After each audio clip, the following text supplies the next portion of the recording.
Hello, I'm Carl Jacobs and I'm co-founder and CEO of Apicbase. At Apicbase, we are building the world's best food and beverage management platform. But in this podcast series, it's all about finding answers on how to grow and scale your food service business. I'm talking to numerous experts and industry professionals who are passionate about building a healthy food service industry. Join me on this fascinating journey of entrepreneurship in food.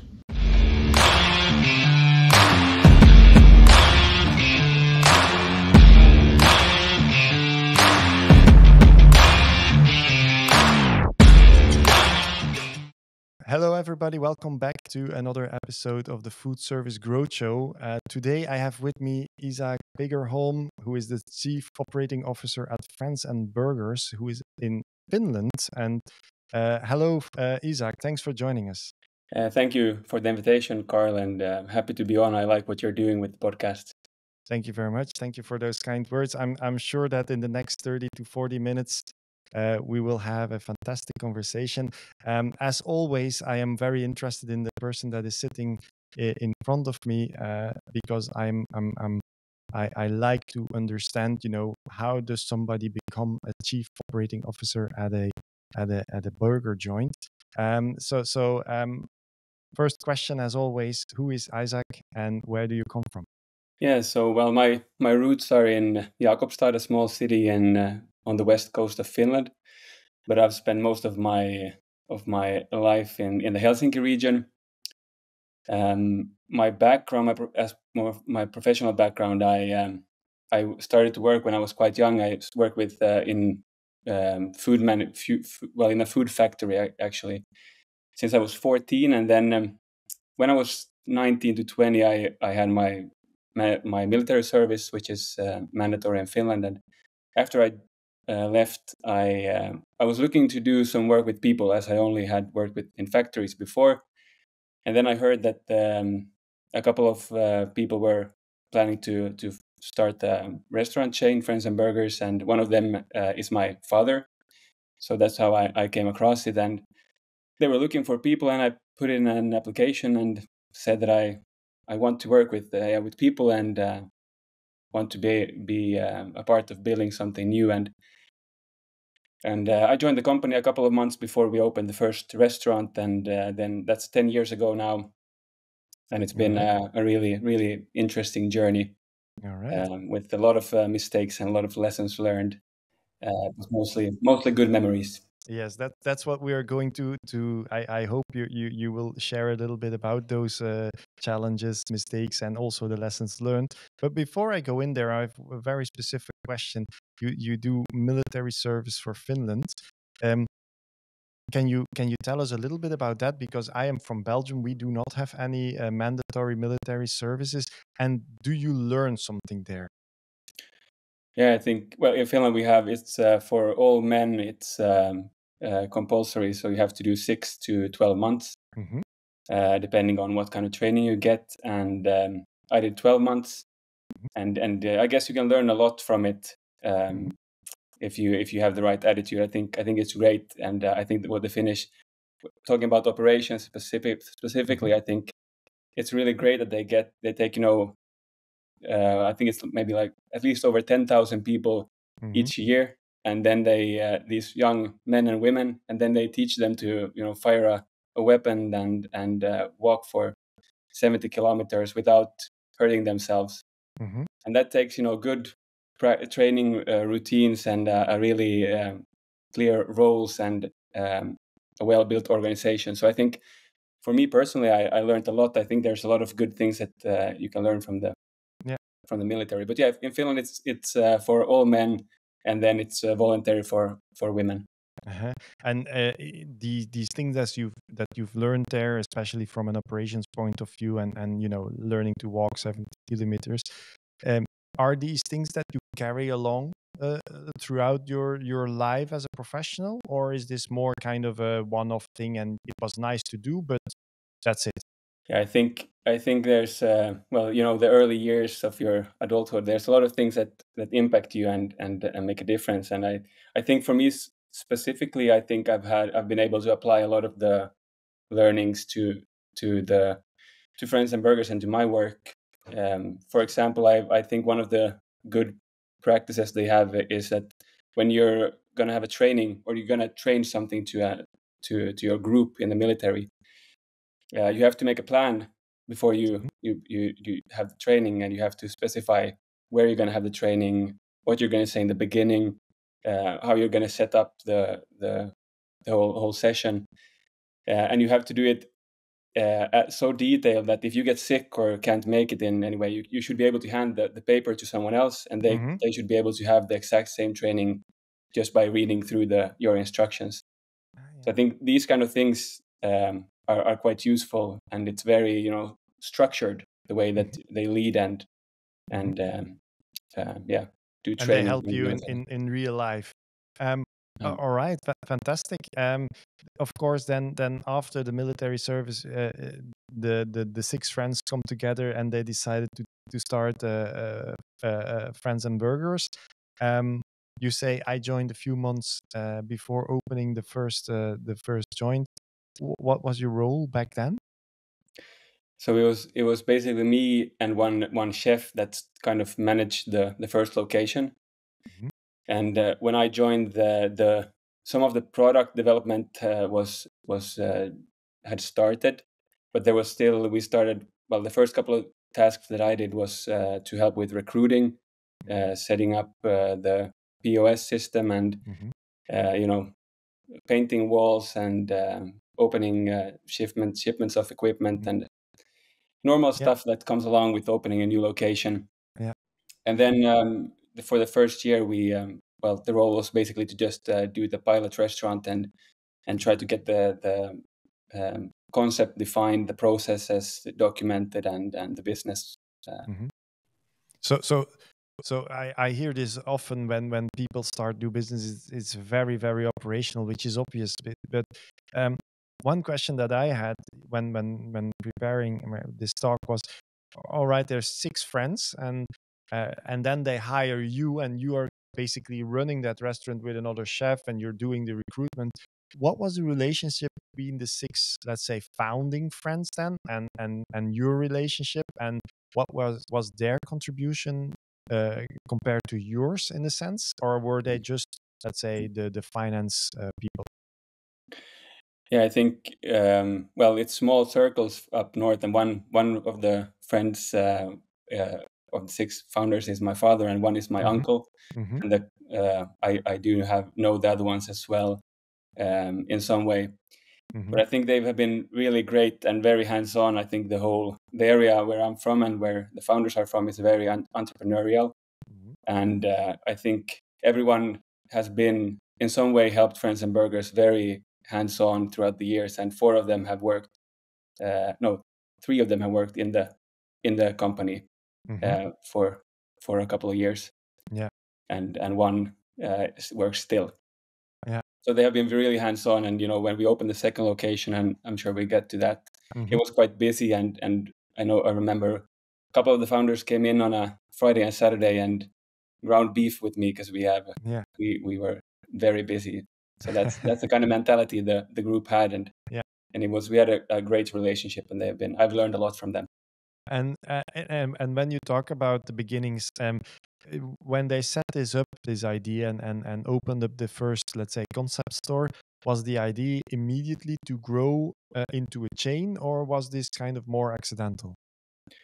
No, this was clearly meant to be a chain from day one. We we had branded wrapping paper, and the whole concept and brand was built for it to be a chain. And I think it was quite interesting actually, because we had just the one location in Pietarsaari or in Jakobstad where we opened the pilot restaurant, and some newspapers came to do a story on us, and when they published, they wrote that Friends and Burgers, the new restaurant chain, and we only had one location. So but it was so clear from the beginning. That's nice. Yes. Yeah. And then when you opened this concept store, what was the biggest learning that you did during those first 12 months, and maybe also the biggest challenge that you had in those early days? Yeah, we could do a whole episode on just the first year, but I think the biggest challenge was with quality, because we had done product testing and we had really refined the product, and we had a great burger and we had great fries.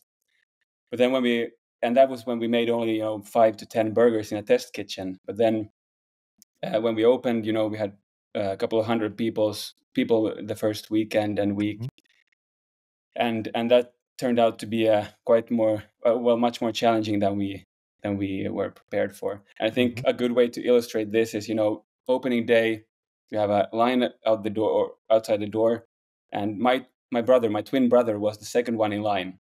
And we think we're ready, and I'm standing behind the cash register, and we have the chefs in the kitchen are prepared, and he's customer number 2, and he gets a burned burger. His patty was burned. So that tells you about how unprepared we actually were to start. Did you get through then the shift, or did it? It's kind of a blur, I think, the first couple of weeks, but it was fun but very intense. But we did have a really big struggles with, especially with with consistency in general, but more specifically with fries. We did triple cooked fries with the freezing of the potatoes in between, and it was really demanding, and we had huge quality issues. And I think then, if that's the biggest challenge, then going to the learning, I think the thing we did well was that we didn't give up. We kept trying to improve and learn and develop the product and processes. And after a couple of months, in the fall of 2014, we kind of figured some things out especially in terms of fries. And then I think the thing we really did well is that we realized that now we had a lot of disappointed customers. Some were happy with the product, but we were so inconsistent that we knew that we had a lot of people that didn't really get the best experience. So we actually, when we got the new potato harvest in the fall, we had a free fries event. So we basically told the city that now we figured it out. We have fresh potatoes, and it's on us. Come and have free fries for the whole evening. And we had a lot of people come in and give us another chance. And I think that's the way to go. When you make a mistake, you admit it and then try to repair the damage. Yeah, that sounds like a big thing. It's like your audience almost forgave you for the, let's say, the early mistakes, and then they said, okay, let's try this again. And can you talk us through then the first, let's say, the next phase where you go from one to a few locations? What did you then, how did you manage to go from one to multiple locations? And by the way, how many locations are there today? Yeah, so I'll take the locations first. So we have 28 now. We opened one last week or a week ago on Thursday. Congrats. Of what time of recording. And then we're opening the next one, 29th, next week. So all right. So almost 30 now. I think if we take so we did the pilot and we got it kind of working, and we thought we had it figured out. The next step was to open location number 2, and we did that in Helsinki, very central location. And we were expecting it to, feeling optimistic, but at the day of opening, again, we had a long line out the door, and that was maybe the moment when we realized that there's something here. This will work.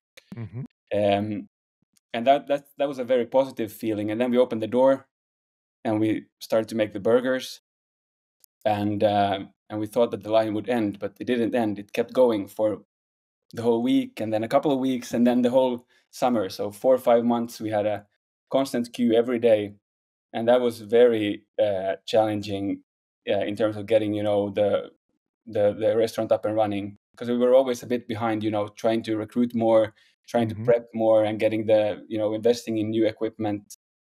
And I think we only survived if the first summer was tough, and we only did it because we had a great team. I think the team in the second location during the summer was really amazing. We had some great people who really pushed through a very hectic summer, and I think Friends Brgrs wouldn't be here without the people who worked those early years. All right. So that was location number 2, and then after the summer, it quieted down maybe just a bit, and we kept improving, and And then the next year we opened 3 more locations. Mm-hmm.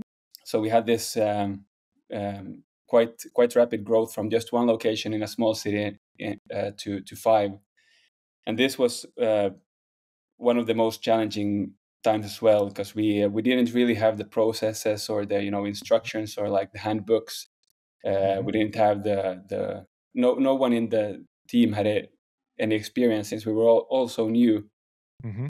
We didn't have the possibility to put in a startup team to the new openings, so it was kind of, we were stretched quite thin.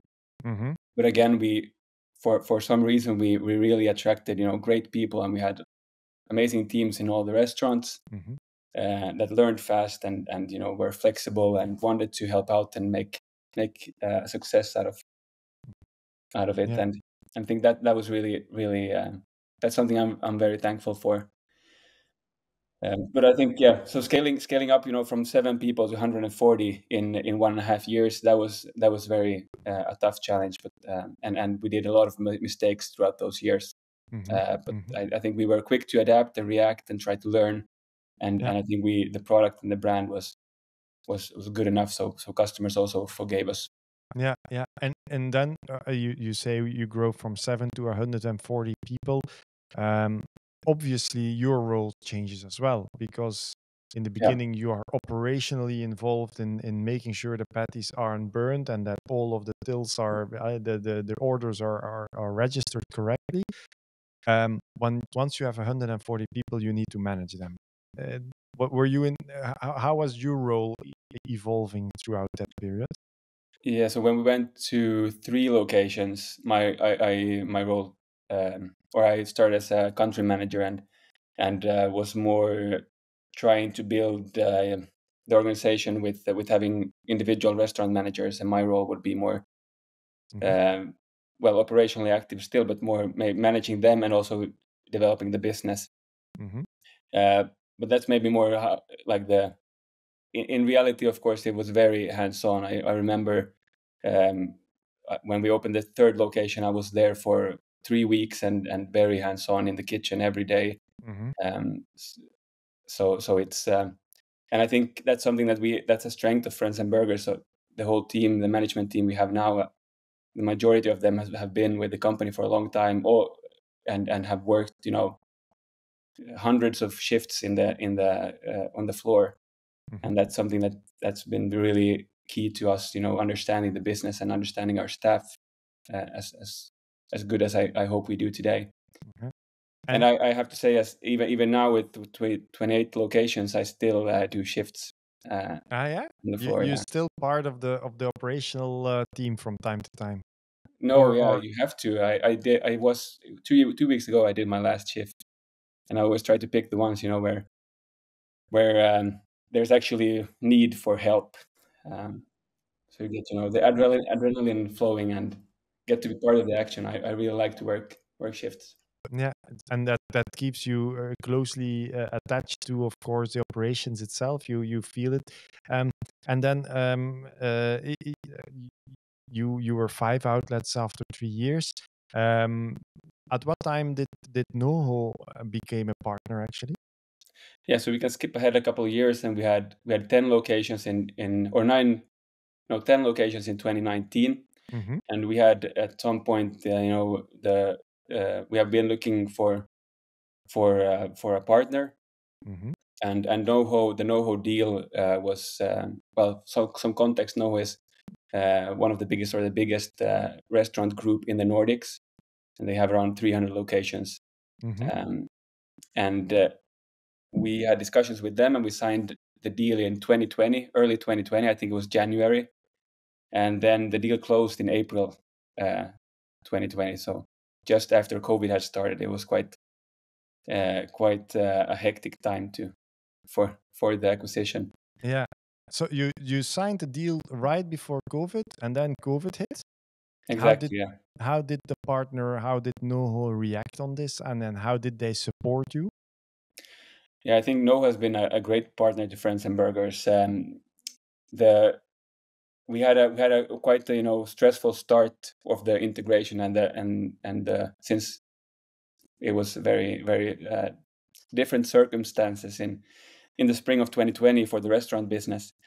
But I think throughout this, they have been a good, strategic partner, and we've learned a lot from them in terms of, building the chain and putting in place better processes to ensure that we're performing as well as possible.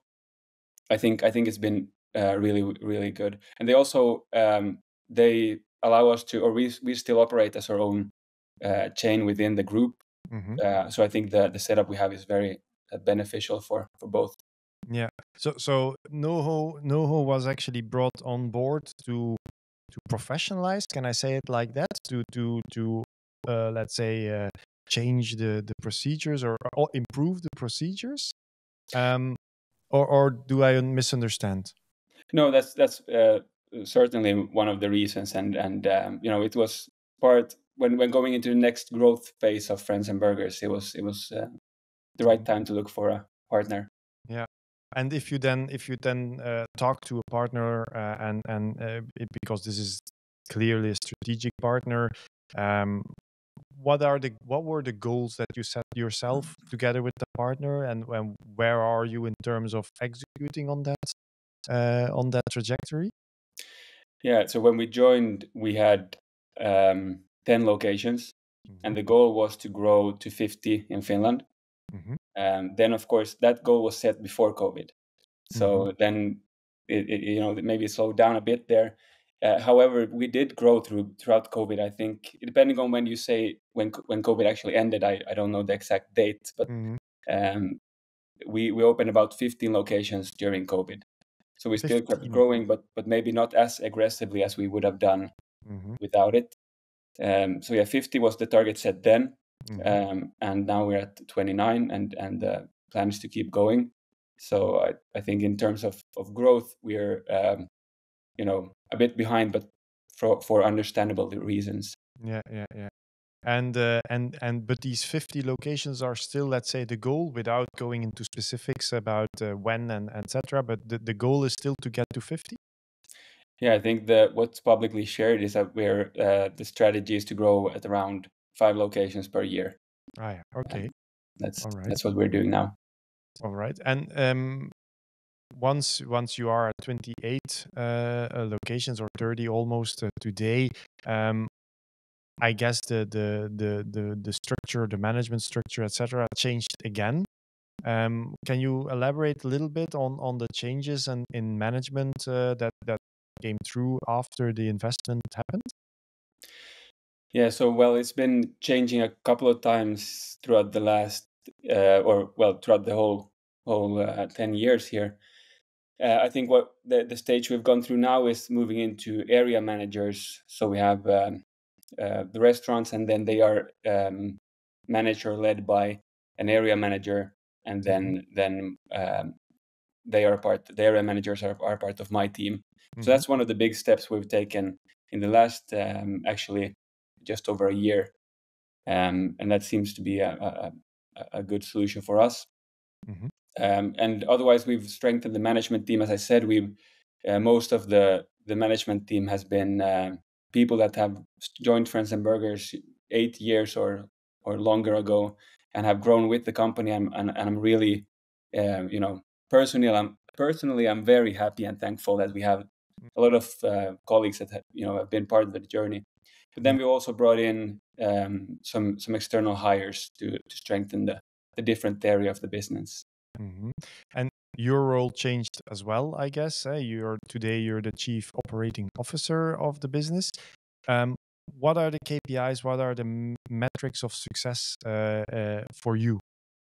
Yeah, I think it's a balancing act always. You try to, of course, take care of your people, and then you can measure that in different ways. And then you take care of your staff, and then you take care of the profitability.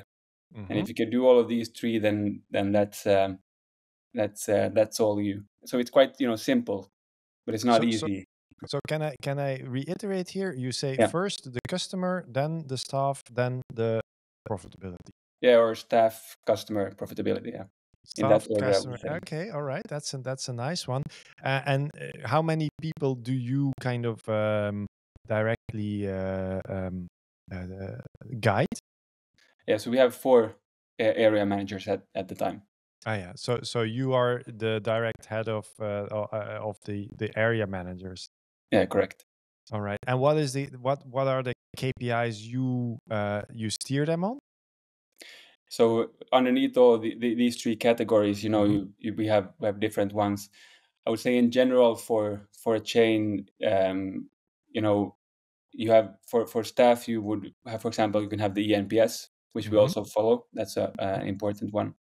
Yes. I can't share specific numbers, but that's one we look at.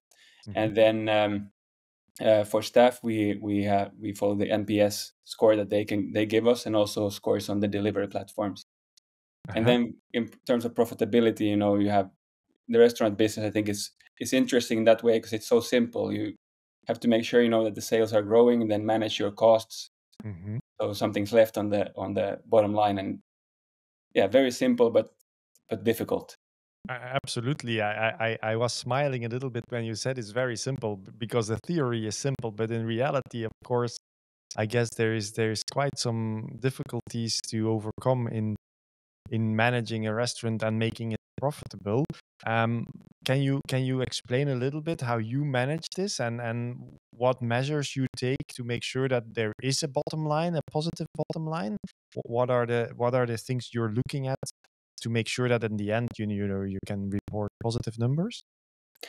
Yeah, I think that's a great question. Friends and Burgers, historically, I think the whole team has been very interested in learning about the business and having data available, and actually talking to customers and getting always having up-to-date information on what's actually going on and how we can impact or improve what we're doing. So I think that's something that we've been working a lot on, and has been a way that we have made sure to keep a healthy profitability, even during challenging times as COVID and the inflation in the last couple of years. Yeah. So it's been a lot about learning about what customers and staff say, or what they're feeling, and looking at the financial numbers, and then making that information as available as possible to the people actually working on the shifts. So And everybody is involved in making profit. It's not just a management job, it's everybody's job. Yeah, exactly. And I think we have some of the best people in hospitality working for Friends and Burgers, throughout the whole company. We have great people, from the restaurant workers to the shift managers, assistant managers, and restaurant managers. And we have great people. So we just need to make sure that they have the tools they need to execute. And that's what we try to do. And that's why I do shifts, so I can actually see if we're succeeding or not. Yeah. All right. So I think that's the main thing that we've been trying to do, and sometimes done successfully. And if you then look at the operational side of running restaurants, and especially 30 restaurants, how do you maintain and safeguard standardization of what you are offering? Because of course every burger needs to be basically the same. How do you put that in place, and how you make sure that these things are happening the way you want it to happen? Yeah, that's the whole, like, the big challenge, right? Trying to standardize and get every experience to be as good as the next one. It's a big challenge for us, and especially I think a big part of the Friends and Burgers brand is that we use local fresh products, and then we make it in-house. We bake our buns ourselves, and we grind the beef in-house. And this is a great benefit to the customers, but also there's risks to still have inconsistent quality. So for us, we've been working a lot with trying to make, again, the correct instructions and pictures of the products available and as accessible as possible. So that's one thing, and then working on trying to improve the training process, trying to make sure we're allocating enough hours to training new staff, and then it's done in a structured way where everyone gets the correct and necessary training. And then then we follow up and try to have audits and see if we actually are succeeding, and if we're not, then we look in the mirror and try to see what we can improve to make sure that the guest experience is getting better each day. Yeah. And if you say that each restaurant is doing the baking of the buns and the grinding of the meat, have you ever internally discussions about opening a central production unit where you do this for all of your locations and you just drive to these locations, so you kind of eliminate the uncertainty of the standardization or the lack of standardization?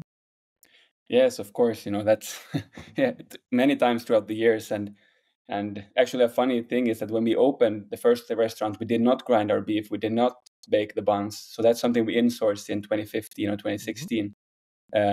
So we actually went the other way around first, brought Yeah. the bakery into the restaurant. But we're looking into that, of course. And the point with Friends Brgrs is not that we're baking our buns in house. It's that we want to make a great product, a great burger and fries to as many people as possible, and give them a better option compared to traditional fast food, and Yeah. be a better place to work for the restaurant workers in Finland. And that's the main goal. And then at this time, the concept is like it is today. But if we can find a better way to make better burgers or make it better for the customers or the staff, then we're always evaluating options. But at this time, we're not. We like what we're doing, and it seems to be working. So it's nothing big is going to happen in the near future. But that's not the main point of Friends Brgrs. No. So yes, All right. yes, we have always looking at all the options of trying to improve. Yeah. All right. And maybe Oh, a and bit actually, can more. I add? Yeah. I would never. Sure. I wouldn't recommend to anyone to do as much in-house as we did do. It's a headache. But when we've kind of maybe figured it out, so for us it's working quite well. But there's a reason why very few burger chains do it this way. Yeah. Okay. And if you can, from a cost perspective, have you done the comparison between buying it or insourcing it or doing it yourself? And what could be the most profitable of the two? Yeah, we also done that math many times, and you have to. There's a lot of things to take into consideration, but I think maybe I won't comment too much on the specific numbers, but No. that what's clearly true, at least, is that when you do something yourself, you usually buy a raw material that's less expensive, and then but then you have to put in working hours, and that's, you really need to figure out the processes and the equipment you need and stuff like this to get it to work, and it's taking a lot of hard work by a lot of brilliant people at Friends Brgrs to get this working. Without going into specific numbers, can you give us a little bit of a hint on whether or not it would be better to insource or to do it yourself in terms of cost today? I think there's Even though you might choose the other one because of Yeah. quality, etc. But from a cost perspective, yeah, for us the quality is the main driver here, and we're looking for the way to do it best. Give the customer what's best. I think even when it comes to things like this, and you think with numbers, it's quite easy to calculate. But then again, you have to make different assumptions on the effect on brand and the effect on what's the effect of removing complexity from the operations. So I won't give you an answer on that, unfortunately. No, You have to. There's some hard numbers, but then you have to. Yeah. I totally understand that you don't want to go in there. We discussed this beforehand. No problem there. But I think in between the lines, I can maybe read that you need to do some serious calculations and that there's some benefits to the one and some benefits to the other. So Exactly. I think for us, yeah, exactly. I completely agree. And for us, as I said, we're looking to do the best choice for our staff and our customers, and that's our job. all right.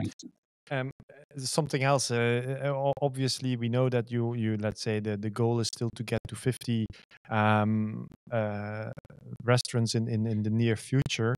Um, what is, according to you, the key to find and keep the talent in the business? Yeah, I think that's another really good question. For us, it's been one of our values is to treat people the way that you want to be treated and this applies for everyone in the company and regardless of who you're talking with or about. If it's customers or guests or partners.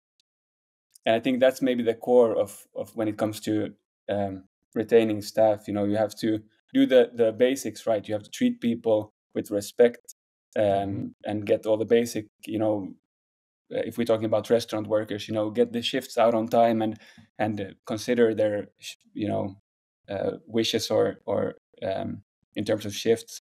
Have a safe working environment with restaurant manager who listens to you and respects you, and give everyone a chance to succeed. Just get the basics right, and then you can add on, staff parties or benefits on top. But getting the basics right is the most important thing, and that's what we have been really focusing on. And then I think an added benefit. This is like the main thing, but then an added benefit is if you have a brand or a product that the customers like. I think, at least for me personally, it's been much more interesting to work with Friends Brgrs, since we know that our customers really like what we're doing. They appreciate the decisions we made in terms of the product and raw materials, and it's so much more interesting and fun to sell something that people actually want and appreciate. So I think that's maybe I'll add that as a small extra benefit. I get that. So maybe to move on to another topic that I wanted to ask you is, how about technological innovation?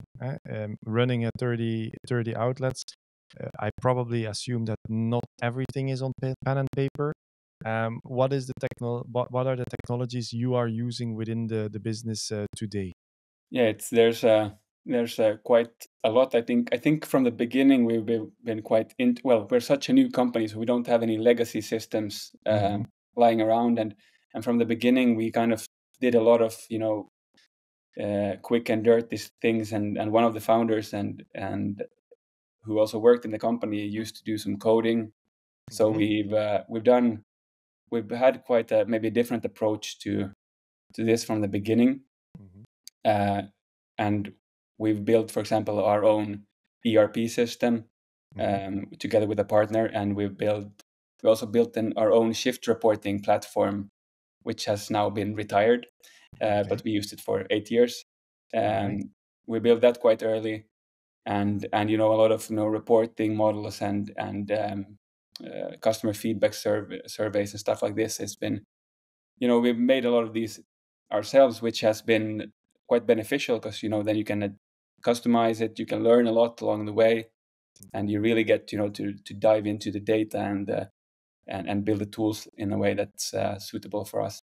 So I think right now we don't have a lot of pen and paper. I think it's only a few things that we still do with pen and paper, and that's because we've tried the technical or like the digital solution, and it hasn't been as good. For some things, you really just need pen and paper. Yeah. That's like for some things, Excel is still the best tool to do some calculations. So I totally get that. Yeah, precisely. No, that's interesting.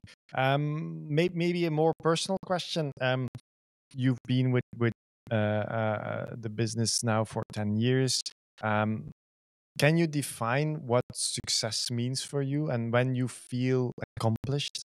And maybe in the past 10 years, but also what will success be for you in the coming 10 years? Yeah, I think for me it's really quite simple. I think it's two things come to mind. One is I enjoy solving problems. I think it's very interesting when you have a challenge and you at first you maybe don't really know how to approach it or what the right solution will be, but then you look at it a bit and maybe discuss with some other people and get some insights, some data, and then and you try some solution.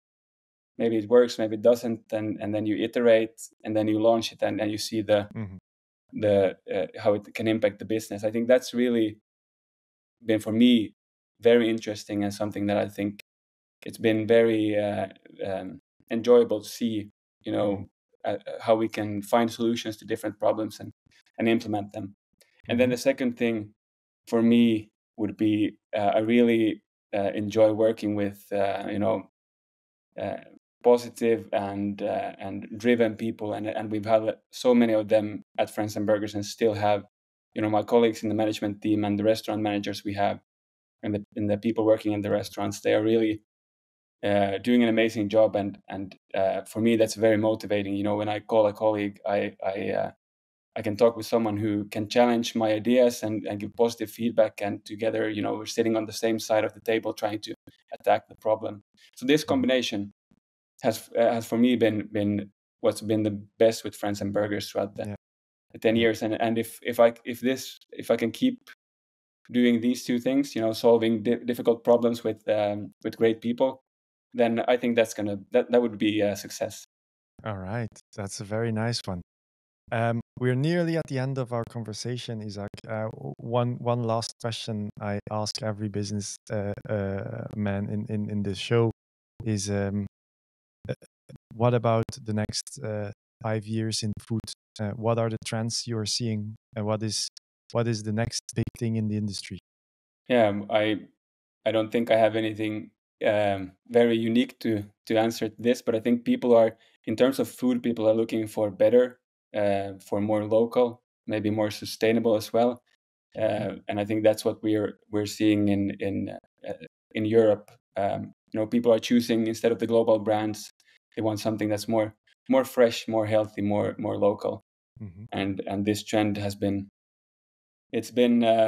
going for at least, let's say, 10 years. And I think it's still a very strong trend that I see going.